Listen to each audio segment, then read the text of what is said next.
Between the HTC One and the Galaxy S4, the real battle, I think you could argue, is over the camera. And they're both making their own bets in different ways. So with HTC and the One, they're going with ultrapixels as opposed to megapixels. We all know it's a marketing term, but what does it mean?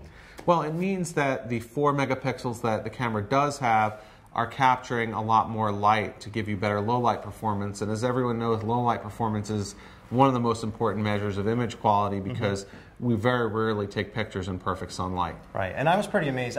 When I did the hands-on review of this phone, the types of images that I could capture that I couldn't get on the iPhone, it was Lumia-like quality, because there is sort of this propensity for people to have to use the flash when they're in low light environments, and I feel like they're overcoming that with this phone. So in terms of image quality, at least based on what we've seen so far, I feel like HTC has the edge. But when it comes to features, I mean, I like this Zoe thing that they have. It's sort of like Vine, and you get to share clips with your friends, which is kind of cool. But the social sharing feature isn't that great because you have to go to HTC's own site, the Zoe Share thing, and it's really just like, it's like Vine Lite because it's even shorter at 3 seconds, where the Samsung Galaxy S4 has so many camera features, it's almost overwhelming. What are some of your favorites? Wow. I mean, I like the cinema picture, which does something a little like Zoe. It creates an animated GIF, but you can decide which parts of the GIF are moving and which parts are still, so you could take a picture of a faucet and you have the water running but everything else is still. But that's just one feature. Of course, you've got the dual recording,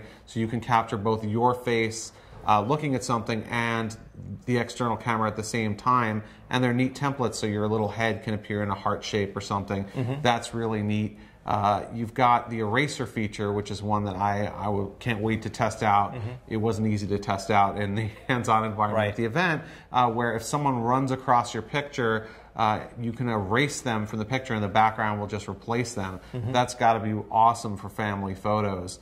And then of course you have the story album feature, which automatically generates albums for you after you just pick a cover. And it kind of creepily knows that you should have an album and recommends it to you because it's like, hey, you're out of your home area, you must be on vacation, time to make an album. And HTC has something similar when it comes to viewing your images within the gallery. They try to put together these highlight reels that then you can share out, which is actually easy to share on social networks. And when you're looking at your gallery, you can see a combination of still and photo images. But Samsung does something similar with its own storyboard. Is that what it was? Yeah, so the story album feature allows you to actually create albums with covers, and then through a partnership that Samsung has, you can actually order those as printed offline albums and send them to friends and family.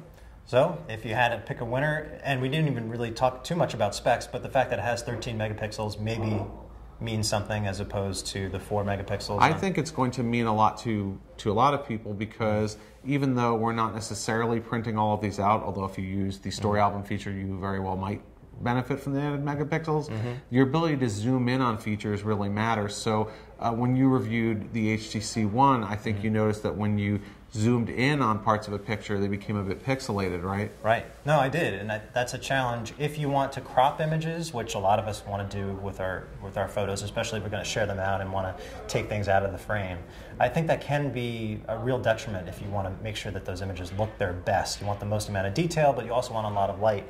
Overall, though, I do think that HTC One, on paper and in person based on my testing, offers better image quality, but I feel like Samsung is going to win out, way out, when it comes to features.